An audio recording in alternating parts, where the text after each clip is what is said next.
We are very excited to have you here for the inaugural Legal Vanguard series, Understanding the Budget Cycle and Legal Tech Buying. And I'm very excited to have with me today two of the preeminent folks on this topic in the legal tech industry, Mr. Chris Ford of Barretts and Brunel and Ms. Nicola Shaver of Legal Tech Hub, and myself, Cheryl Wilson Griffin of Legal Tech Consultants. And I would love to give you all a couple minutes just to give yourself an introduction and let us know what your experience is in this background, in this area. And then we can kind of jump in and have some fun and share some of our knowledge and experience in this area. So maybe Nikki, you're at the top of my screen. You want to start? Yeah, absolutely. Thank you, Cheryl. Thanks for having us, and thanks everyone for joining. So I'm Nikki Shaver. I am currently the CEO of Legal Tech Hub. I am by background a lawyer. I practiced law for about 10 years, and then I worked on the buy side for 10 years. So I was in innovation in law firms, actively reviewing legal technology and moving things forward to buy decisions and through the procurement processes internally. So I became extremely familiar with the processes around buying on the law firm side across numerous firms, actually. So that's the perspective I bring. And just a brief word about Legal Tech Hub for those joining who may not have heard of us. We are a full comprehensive directory of legal technology solutions, along with insights and analysis for KM, innovation, IT, research, and legal ops teams. It's a subscription platform as well as a free directory. And we provide free basic listings to any legal tech company. So if you are a vendor joining and you don't yet have a listing, reach out to me and I will get you on the platform. Well, I was going to give you that exact plug, but yes, please. I did it for you, Cheryl. Yeah, make sure you're listed on the Legal Tech Hub platform. Well, Chris? What a pleasure it is to be with you, CWG, and published author Nikki Shaver. I am merely Chris Ford. I am going to be offering more of a vendor side perspective today, having built a career first with LexisNexis, then with an ALSP Axiom, and more recently with Xero, the automation platform, and now with the legal advisory firm Barretts and Brunel. Excellent. Thank you, Chris. And so not a published author, Chris. Is that what I'm hearing? Look, between Nikki and I, we are a published author. That's just how we put it out there, right? Between Nikki and I, we have 6 degrees. So moving on. Feels like somebody holds more of those than others, but that's great. Not important. So I'm Cheryl Wilson Griffin. I'm the CEO of Legal Tech Consultants, and we are a advising practice focused on emerging tech. And so we're focused on working with startups and helping them navigate the complex and let's call it insular world of legal technology, trying to figure out how to get into the space, how to navigate the space, and how to be successful in the space. By background, I've been in legal technology since before we called it that. I don't know, we used to call it lit support, maybe was the best we got to. And I've spent about half of my career, my 20-something year career on the buying side and about half on the sell side, which is gives me a really unique perspective. And one of the great things I bring to my clients, I think, is that perspective. I've been through Kirkland, Mayer Brown, King and Spalding, and so like Nikki, have gone through several firms. The joy of budgeting, the joy of trying to get projects through and go through procurement, and then also on the sell side through various startups and service providers, trying to make it through from the other side. And so the goal of this session today is to hopefully uncover some of those secrets that for some reason we keep in this industry and we don't share about how budgets work, how legal buying works, and some of the things that might make your life easier if you're selling into legal and make you more successful. I think I think all of us here, the three panelists, are very purpose-driven individuals, and we don't want to hide information. And so our goal is just to share. So if there are things that pop up as we talk during the session, please do drop some notes in the chat. Love to hear from you, and we'll make sure we save time for questions at the end. So Nikki and Chris, I thought I'd start with my favorite question and just go from there, which is if I have a partner who's super in love with the product that I sell, does that mean that we're going directly to a close and a sale immediately? Who wants to start? Yes, moving on. Next question. Done, closed, right? Absolutely not. No, it does not. A partner loving your product is great. Having client support for any buy decision is a positive thing, but it's just one of many factors within the organization. Lawyers can be instrumental in helping to push things through, but they do not have the full picture internally of, for example, what the ecosystem is of other technology products, what capabilities they might have that overlap with a solution that they've seen from you, whether the innovation or the IT team is already looking at products that might be direct competitors of yours, or whether they're already commencing or planning a pilot, for example, that in some ways overlaps with your product. In addition to which the partners are influential, but actually not the key decision makers. So although you might think that they are the part owners of a firm, therefore they are the key decision makers, they're not when it comes to this kind of thing. There are many other roles involved in decision making around technology procurement, and the lawyers are merely influential in that process. They don't actually have the authority to make any of these decisions. And I think that touches on a broader point, and Cheryl, apologies if I'm hijacking what's going to be a question down the line, but the buying process, it is, God bless them, it is different in every single law firm and every single entity. And, you know, there may be some small or mid-sized firms where the partner is influential enough to be called the buyer or decision maker, but I dare say that at best, this partner who we've influenced is exactly that, an influencer on the decision. So, you know, we'll hopefully get more into it, but there is an entire buyer process that is unique probably to every firm that involves a committee of people. That's exactly where I was going to go, Chris. So thank you for transitioning that. So who are the personas? Who's involved in the buying process from your experience? And I think the other thing to the other question I was thinking of is there one person that can make that decision, or is it kind of always a multi-person decision? Well, I will say from past experience, like I said, it's always a unique proposition here, and there's never a single person or a single job title to which you can hang your hat when it comes to this is the ultimate decision maker. One piece of advice I would offer to vendors, and this is something that a lot of people don't think to do or are afraid to do, along the lines of asking for the business if you're a salesperson, is asking what the process is. You know, you've had your demo, you know, it's been well received. Then don't just say, okay, we'll send you our proposal.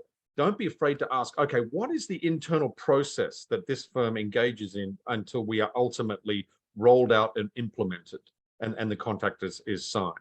And, you know, the worst thing they can say is, well, we don't usually, you know, disclose that information, but I bet you they will tell you, here's what the process is, here are the steps that are involved, and until it's ultimately signed by this person. And sorry, my internet glitched, so I didn't hear that question, but was it around the personas of the people involved in the buying decision? Yeah, absolutely. Who's involved in buying? Who are the different personas? Yeah, it's a really good question. And I will come back just briefly to our first question and say, there are always some exceptions to the rule, of course. So you may come across a mid-sized or a small firm where a partner has been designated as the technology partner, for example, and with the CIO or the COO makes decisions. There are also some firms that have legal technology or innovation committees headed up by partners. And if you get the partner who is the chair of that committee, they might be quite influential, more so than other partners across the firm.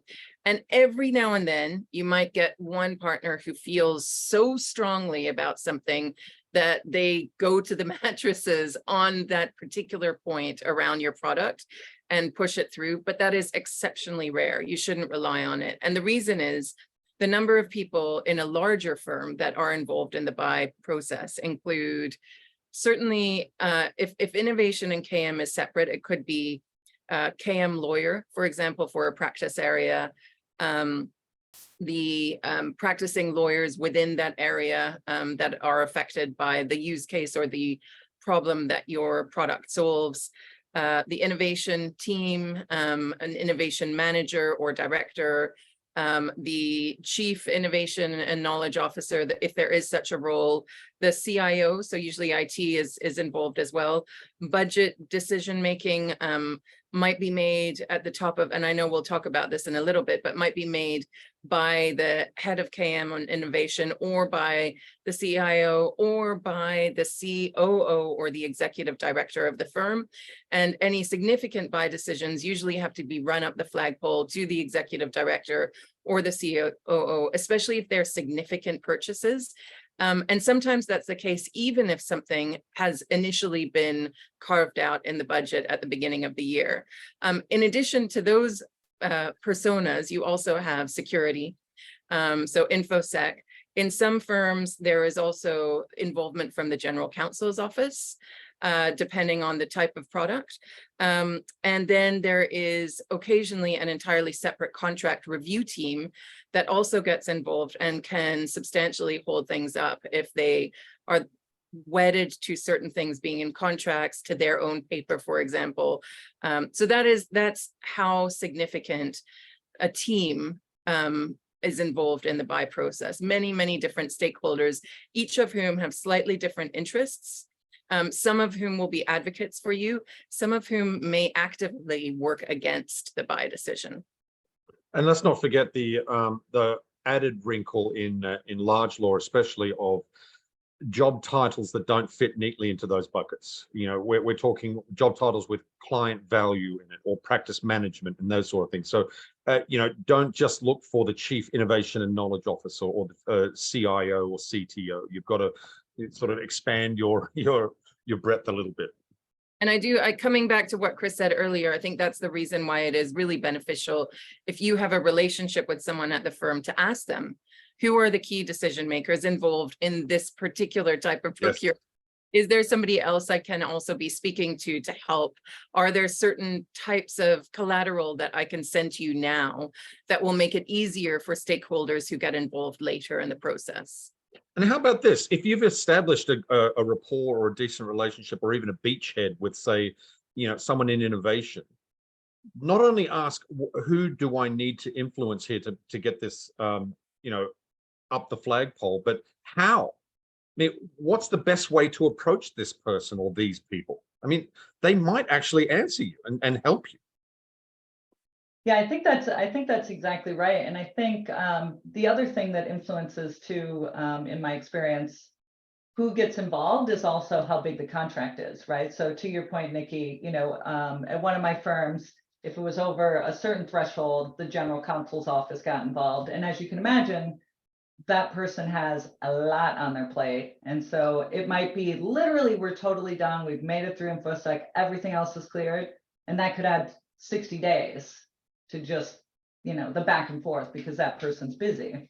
100%. And in addition, if you carve up the personas involved in terms of what they care about most, the teams that introduce the greatest amount of internal delay are those whose purpose is risk management. Right.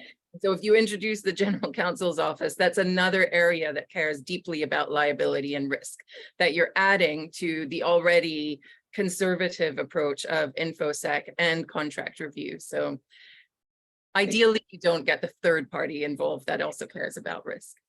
Right. And when you're having those conversations, like Chris suggested, where you're talking about, you know, who's involved, what do I need to do to influence them? You know, how do we make them happy?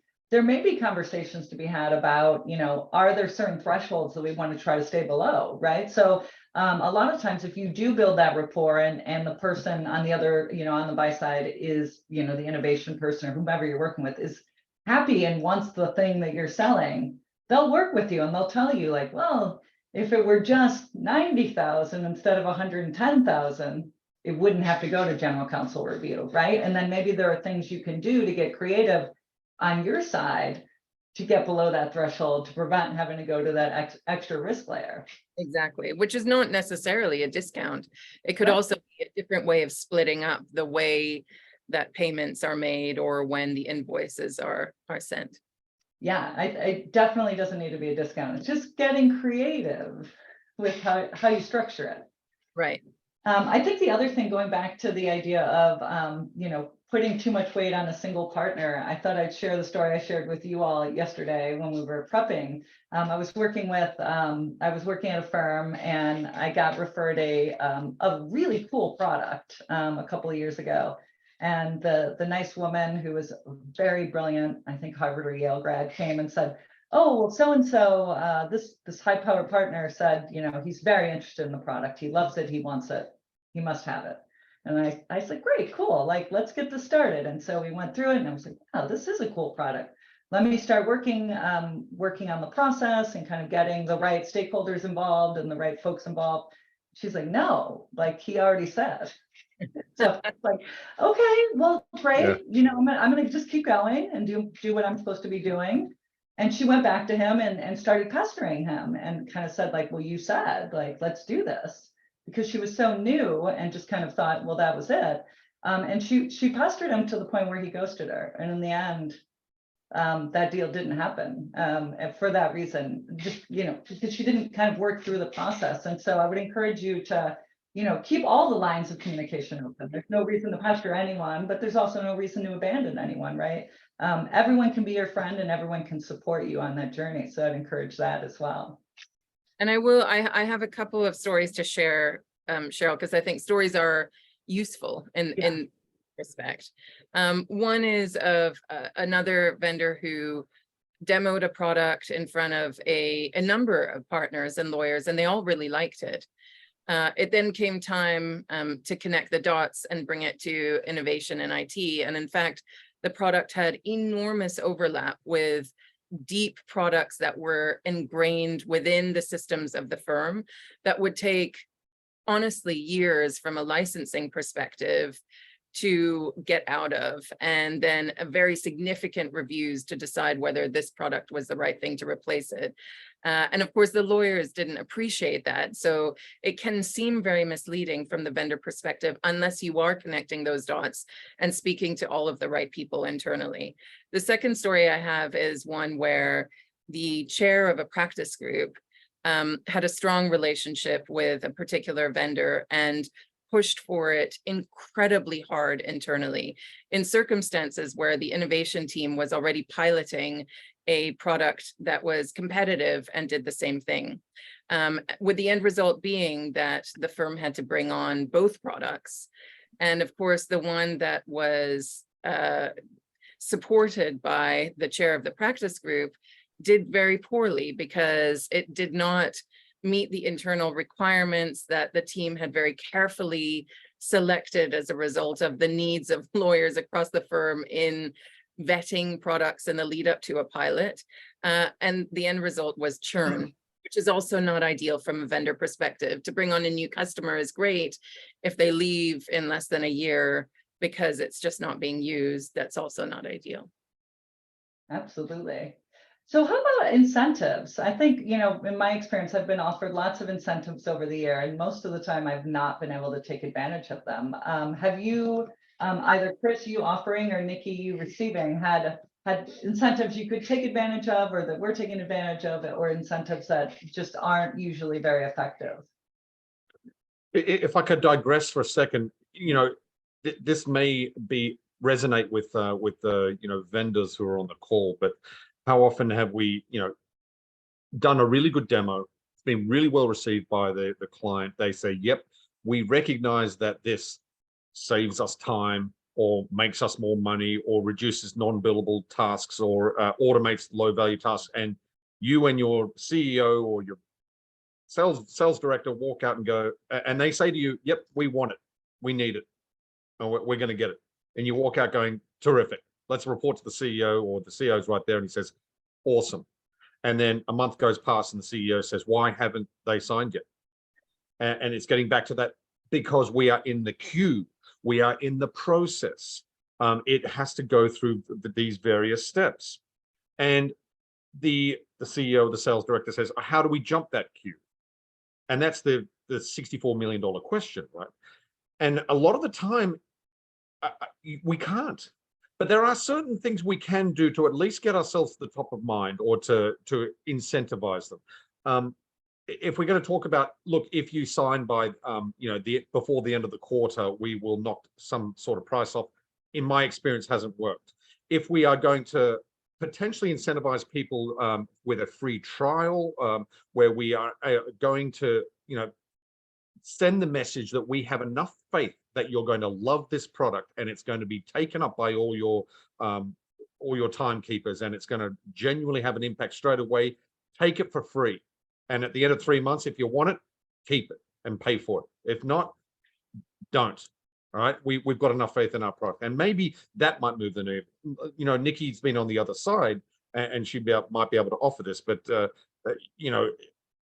the reducing your prices, the get in before a certain date for a discount usually doesn't work. But the having faith in your product and offering a free trial or a reduced price trial, that might move the needle. And Yeah.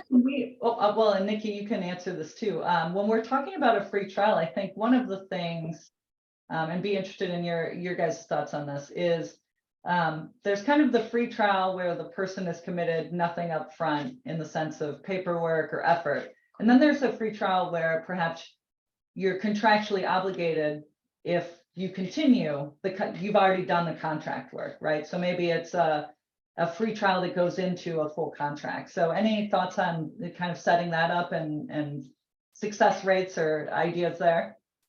Yeah, that's the only thing that I've really seen work in terms of incentives. Sometimes a discounted rate can work within a particular time frame.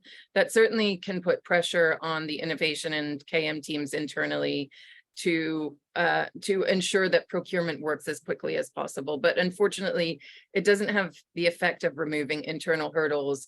And again, especially if you're dealing with large law, the type and amount of discount you're talking about might seem like a lot to your company, but to the firm, it doesn't really matter so much. Not enough that they will do away with internal policies and procedures. I have also seen, I mentioned yesterday during our discussions, a failure where a vendor very generously offered an extraordinary discount, and it seemed almost too good to be true. So the firm balked at it and essentially rejected it out of suspicion. So sometimes being too generous can work against you. But yeah, as Chris said, and you mentioned, Cheryl, if you develop a contract that allows for a get out of jail free trial at the outset, but then that moves into a longer term contract afterwards, that can sometimes be easier to get through. It still may mean there's another review that has to happen after the trial and before proceeding, but at least then you've got a yes. And so that kind of contract that incorporates both the trial period and the longer term license can be pretty successful. Yeah, I've had one where what we did, it was a 3-year contract, and I was able to negotiate. There was some concern about whether or not the clients would take it up. So it was a client collaboration tool. And so what we were able to negotiate was an 18-month, basically get out of jail free card. So it wasn't exactly a free trial. It was more that, hey, if in 18 months we've decided that this isn't working for us, we leave, you don't owe us any money, we don't owe you any money, we all walk away with our hands clean. And the firm loved that and signed it immediately. They couldn't believe that we agreed to it. But going back to your point, Chris, the company was willing to stand behind their product. And that was, quite the sense of confidence. I think the other place that I've seen an incentive work is at the end of the law firm's fiscal year. So not the vendor's fiscal year, but where it's, there might be money laying around that, if you don't spend it, you lose it. And you might be able to squeeze in something there, or a sign now, pay January, or pay, April or May. 100%. Understanding the law firm's cycle is really important. I've had, CIOs say to me when a vendor has come to us and said, I need it signed by this time because that's the end of our sales quarter. Internally, people at firms will say, well, that's not on us, right? It's not our sales cycle. You might have a good relationship with someone, but they're not going to create a situation where the firm operates according to your sales cycle. However, if you ask and understand about the firm's fiscal year and when it would benefit them, both from a budgetary perspective and just from a financial perspective, to be able to funnel these particular costs through, that can be extremely valuable. Absolutely. And so thinking about kind of budgeting, right? When, let's jump into, when do law firms start to budget? When do you see that happening? And how do people get into budgets? So, I mean, the complicated thing is that it does vary from firm to firm. But predominantly it will start in the fall. Some firms start early. Some firms will start business planning in the summer, but then really get to budget planning in the fall.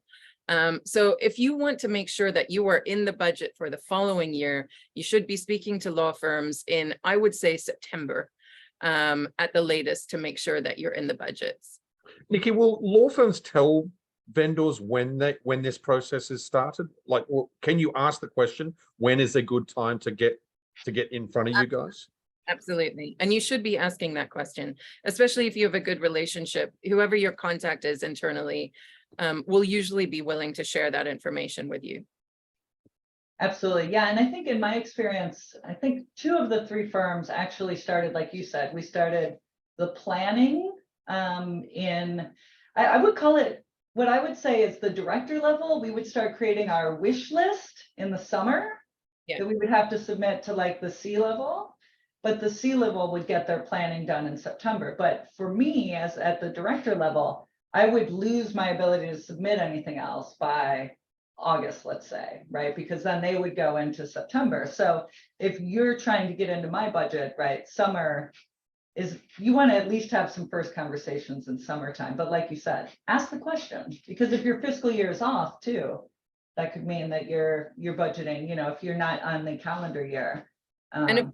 Yeah. Oh, sorry, Cheryl. No, I was gonna say, We're talking about North America, so and typically the United States. And so if you are global or approaching other markets, it will look different there. Fiscal years are different in different countries. Be aware of that. Right. Ask the question there too.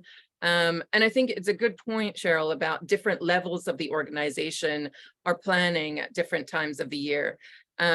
The interesting thing from a vendor perspective, I think, is, and Chris, I'd be interested in your thoughts on this, but really, instead of looking at your year as the sales year from January to December, I would almost think of planning a whole year ahead.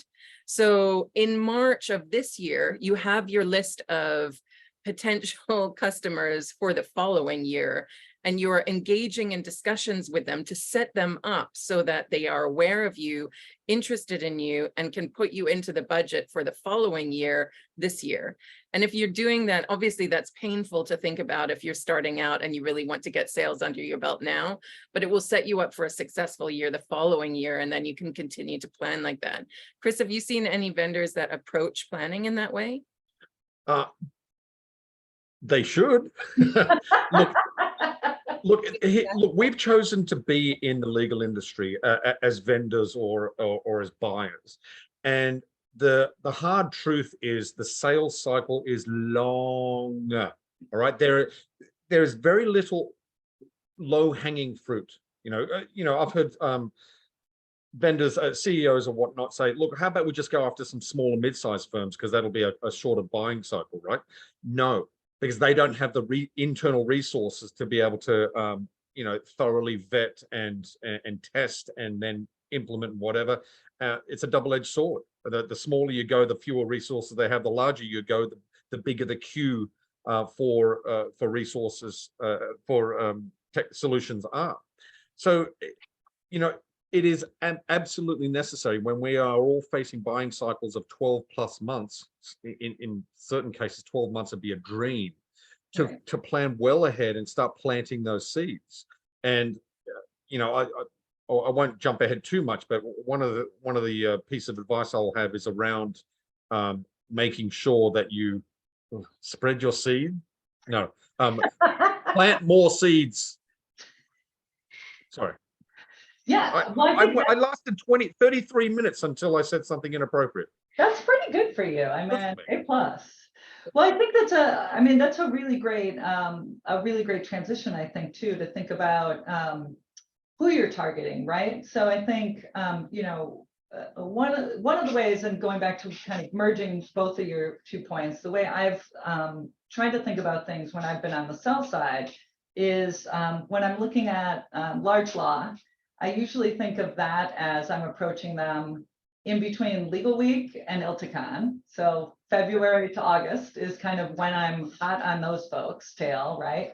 And then the other 6 months is when I'm chasing corporate legal, because they have a slightly less, they tend to not start budgeting as far in advance as, they're more maybe about a quarter or more like a normal human like budget cycle, not these weird law firm cycles. And so that's kind of the way I approach it. I don't know if you all have ever heard anyone think of it that way or approach it that way, or is that just a nutty Cheryl thing? I haven't heard that, but I like it. I think that's effective. That would be effective. And it kind of gets to the idea of planning your year 12, almost 12 months in advance. So you're always in the right place at the right time. Yeah. The dirty truth is that a lot of these vendors, and especially salespeople, have monthly or quarterly revenue targets, and they don't have the luxury of saying, oh, this is the quiet time, but just wait until October. Well, and I think getting to something, Chris, you and I were talking about, I think even last week, was God bless any CEOs of startups that we have online who created crazy revenue numbers for their people, but it is highly unlikely that you're going to sell big deals to law firms in your first year if you've not started. So if it's June, please don't have a $4 million target on somebody's back, because it's probably not going to happen before the end of the year. Right. And an opportunity unearthed at ILTA in August is not going to close in that fiscal year. Thank you for saying that.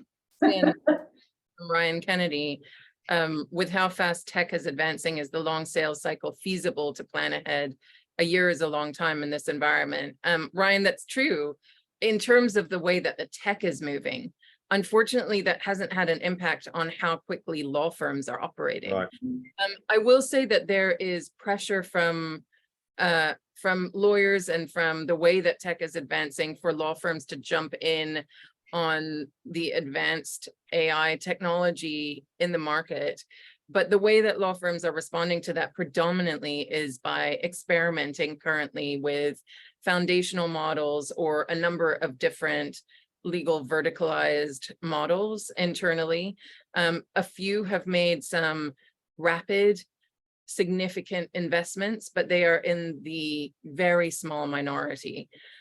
So my advice still to tech companies is, yes, the market is moving quickly. Yes, law firms are going to want to make investments. I don't think it's having an impact on the way that procurement operates in firms, unless what you have is the exact priority that they're looking for right now, and they are under significant pressure from a broad base of the lawyers. In that case, they're probably going to make a faster decision, but you really need to be then the key priority. And the bad news, I think, about this environment is if you are not if you're not one of the players that is offering an AI legal assistant, for example, or advanced AI built in deeply into your use cases, law firms, some of the law firms who would be minded to operate faster are making very significant investment decisions that might then leave them depleted in other areas of the budget, which can slow things down for other companies. So it's not as easy as to say this is a fast-moving environment. It is in some respects, but it actually throws up a lot of complications in the ecosystem. And I think it will be interesting to watch how this settles over the next year or two. Yeah, I think that's a really great point. Just because life moves faster, the law firms have not necessarily been responsive to that. Well, and that kind of leads us to the next, I think glues us very, very well into another question I wanted to hit on, which is how much flexibility is there if we don't make that planning process, right? So yes, we've just launched the product in June. We didn't have 12 months ago to get in your cycle. What now? Is there any ability to sell to you at this point? If something unexpected happens, which, the launch of ChatGPT is a good example of something very unexpected happening. It probably changed, well, it did. It changed the priorities and planning, strategic planning of innovation teams and IT teams across the country. And, the products that are having success right now in that category certainly were not on the table last year at budget time. So definitely firms are able to pivot and change up their business planning and their budgets when there is a very significant change of that nature.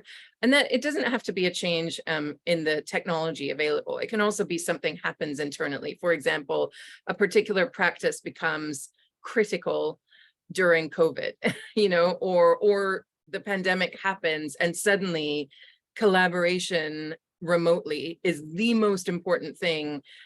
All of a sudden, what becomes important is any technology that supports that type of work, not what was in the planning or the budget previously. So there is flexibility, but typically that flexibility will be exercised where there is something fairly significant that occurs that changes the strategic priorities.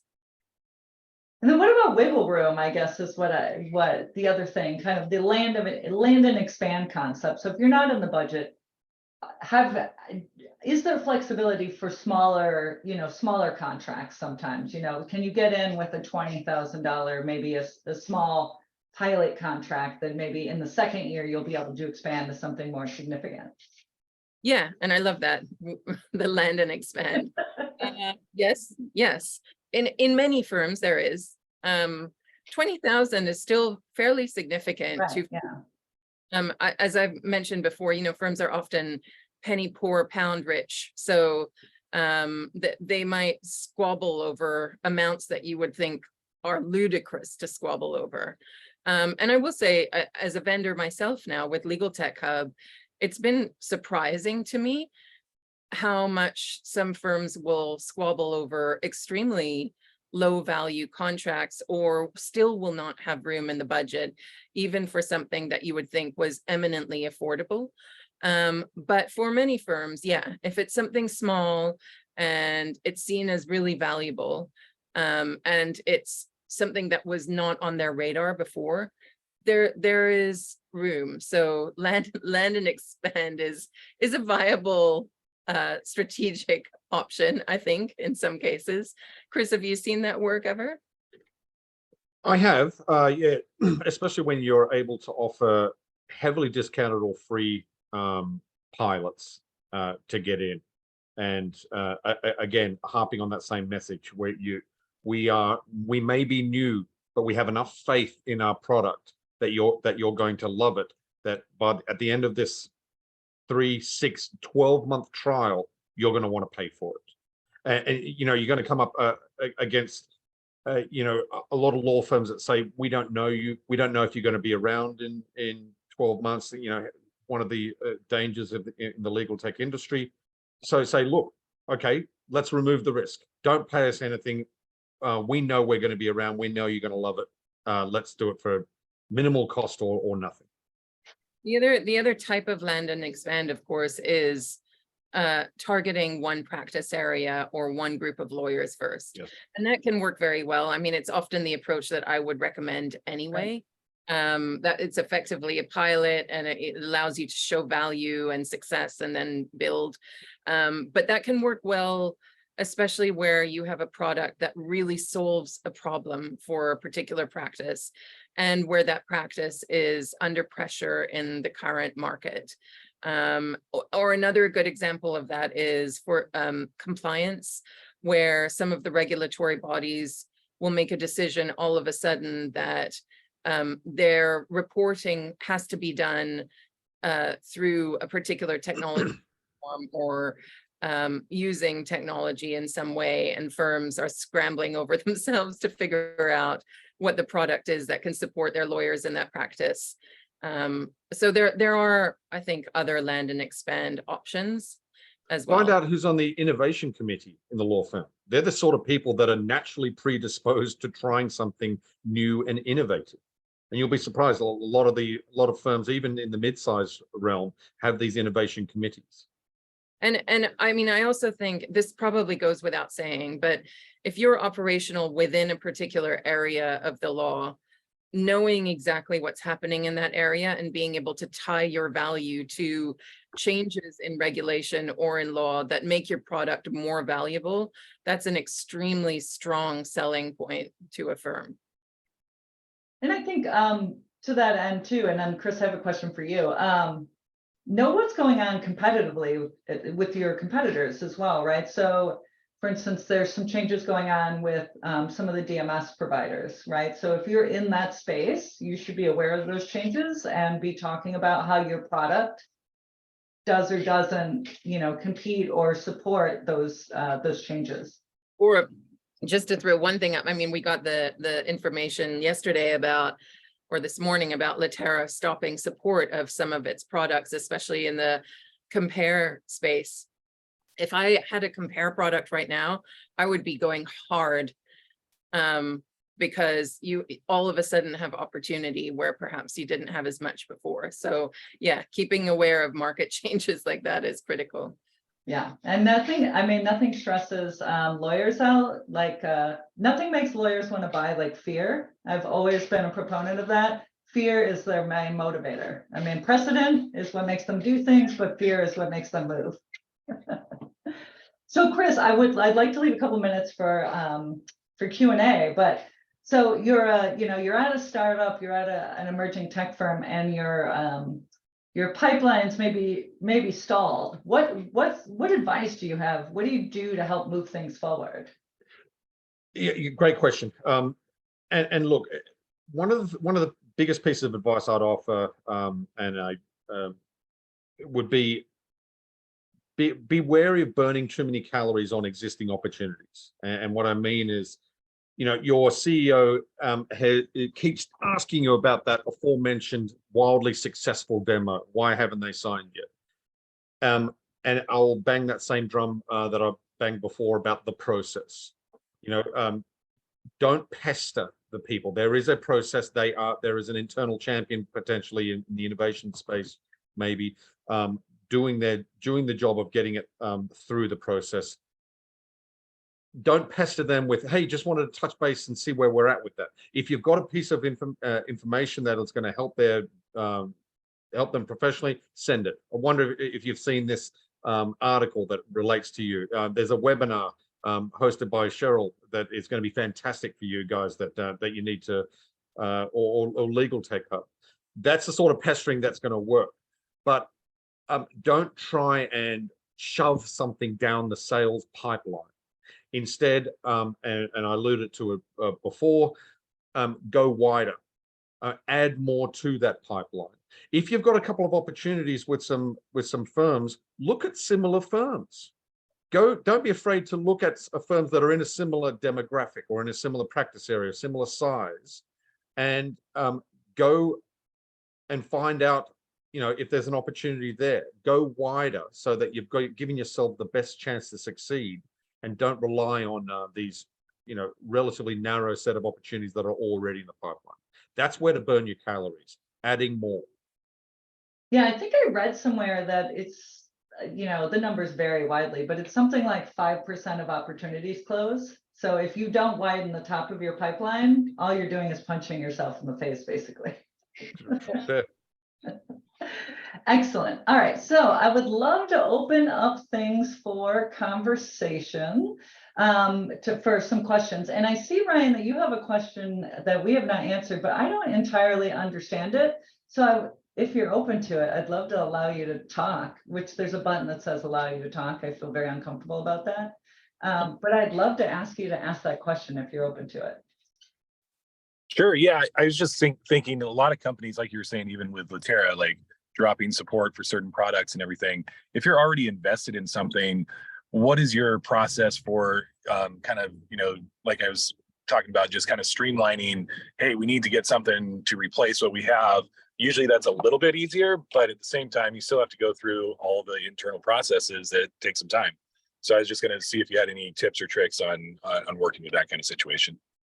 So the law firm's sunsetting the product. Well, because the vendor's sunsetting it, so the law firm's going to have to replace it or do something. I think that's right. Yes. Okay, perfect. Thank you.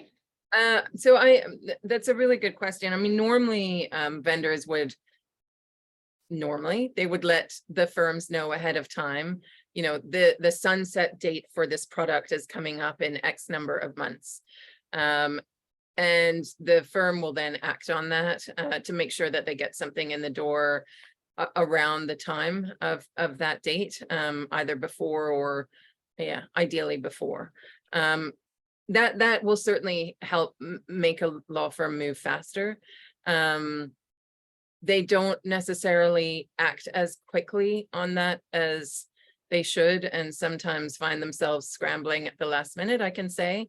But the process is the same as uncovering an original need, which is, okay, that will be sunset. What else can we look at on the market that will replace it?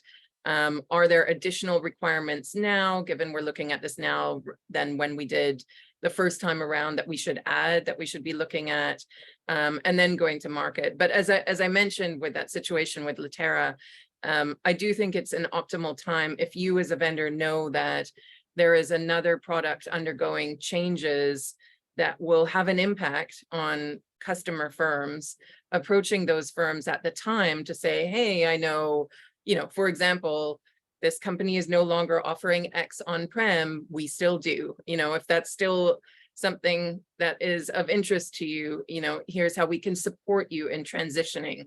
That's a very solid offer, because those kinds of transitional services at a time when the firm is already scrambling with an unexpected project that wasn't planned for necessarily and wasn't budgeted for necessarily, those can be really helpful. So I think it's an opportunity for the vendor, but on the law firm side, typically it's just handled the same way it would be if this was a new project. They will look at, what are the other technologies we have? Is there overlap? Do we actually still need this? If we do need it, what are the additional requirements that we now have in relation to this type of technology, and then going to market and canvassing the market. But if you can get in there early, it gives you a pretty good shot. I hope that answered the question. Yeah, and I think from the structuring side, one of the things I remember, I can't remember what the product was that was sunsetting, but I remember running into this at one of my firms, and the company that brought the product in to replace what we were sunsetting did something very creative. And I think they were like, sign now. I think they gave us 9 or 10 months of free so that we could onboard in that time where the other product was being sunset. So that in theory, as soon as that contract was over, we became live with the new contract of the new vendor. And it created a really seamless experience for us. And I think it created a lot of goodwill with the firm. So that's something I think that if you have something that's responding, I think NetDocs is with WorldDocs, I think is planning to move everybody into the cloud. I think iManage is moving everybody to cloud. Latera made some announcements around their product line. So if you're in any of those spaces, you should be looking at all those types of very exciting changes. Yeah. All right. Any other questions that we can hit, or Nikki or Chris? Any other thoughts that there's lots of questions we had that we didn't hit on, but I wanted to just come back to a point you made earlier, Cheryl, to raise something about psychology, the psychology of buying. So as Chris kindly mentioned, my book has recently been published, and one of the areas that I delved very deeply into as part of my research for the book was, there you go. Oh, there it is. Was the psychology of technology adoption, which is very important to also look at when you're selling into firms. And that is, there's a ton of research to suggest that people love the status quo, even if they recognize that the status quo is not as good as something new as that is being offered. They factor in all kinds of things, right? They factor in the loss of what they currently have, which they value higher just because they already have it. They factor in the pain of a transition, so that having to change the way that they operate, having to learn something new. And as a result of that, in order for something to be truly attractive, if people already have something that does a similar thing, even if what you offer is better, it has to be significantly better. So being able to show and demonstrate, as we were talking about, why, because of new changes to the law, or because of the way the market is moving, or anything that you can add to your kind of research bucket to say, here are all of the reasons why this product is better for you right now than anything that you've been using before. It's really important to make that case well, and in a way that resonates with the end users. So the whole "what's in it for me" messaging, just so you know, the estimate is that something has to be 9 times better than the old thing in order for people to want to make a change. So if what you're offering is something that replicates or adds on to what somebody already has, or what a firm is already using in a slightly new way, but is actually also overlapping, just keep that in mind. It's really on you to be able to provide a very strong case for psychological change. That's such an important point, Nikki, and it's fun that it's quantified to 9x, because that's what I've known, that the math has been, it's got to be way more than just the clear ROI. It's more than that, because there's investment to be made. Right. Yeah, and I think it can be easy as a vendor to think, well, I don't understand why they're not switching, like it's better. It's obviously better, but yeah, it's more than that. Chris, I'm going to let you take this question from our poor anonymous attendee, who we've all of us who've been on the sell side at a startup have dealt with. Yeah, and it's around the surviving scrutiny around those. We mentioned it before, the monthly and quarterly numbers. I think it comes back to seeking that transparency and that and managing expectations from your prospects. And what I mean is, at the very start, you say, okay, tell me about your sales, your buying process, and tell me what realistic expectations are from go to woe, right? And then you actually communicate that to whoever's banging you over the head with your quarterly and monthly sales numbers. Your answer is, here's how I'm setting myself up for success as a salesperson or as a business development rep. This will take this long, but I am setting myself up for success by having this many opportunities. As long as X%, which is a reasonable number, close, I know that I will have an ongoing successful pipeline of closes in the future. But from that very first demo, you've found out what the process is, so you manage those expectations from the very beginning. This is not going to close next month, because here's the number of processes or boxes that it needs to tick.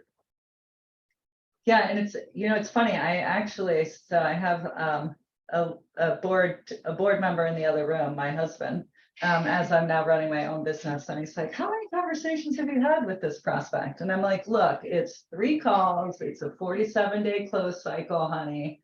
This is how it goes." And so, right, it's getting familiar with your numbers, setting expectations.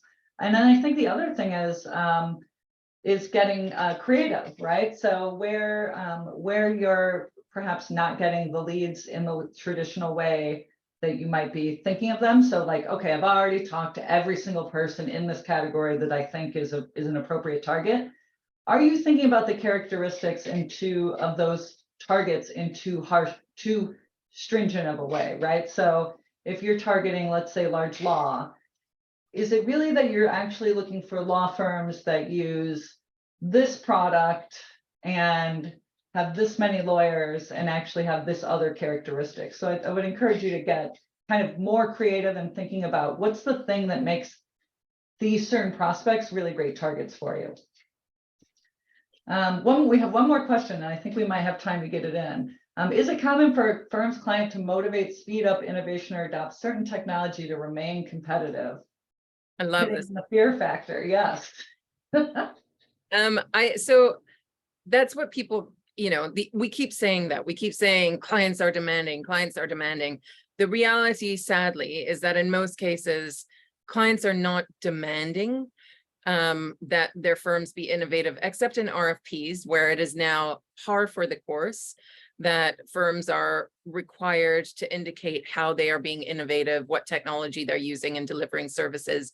Unfortunately, often clients are not very specific about that, which allows firms to respond without really having to get granular or speed up their pace of change internally. And we haven't yet seen clients en masse walk away from top tier firms. Having said that, things are changing. So the number of RFP questions have increased dramatically since I started working in this space. It used to be every now and then you would get the question, you now get them in almost every single RFP. For certain areas, clients are demanding improvements, especially around areas of data transparency. So portal solutions that allow clients to easily understand work in progress and financials and diversity and other relevant data on the law firm side are being pushed by clients, with law firms having to come on board. And the third thing that I would say is I have some friends on the client side who work in legal technology who are working on developing actual questionnaires for all of their panel firms that go into extremely granular detail around what specifically the firms are using in each of the practice areas that they are serving those clients from a tech perspective, and what that adds in terms of value on the client side, including specific workflows and how they have been tech enabled. So we are getting there. We are getting there. Excellent. Well, thank you all again for joining us today.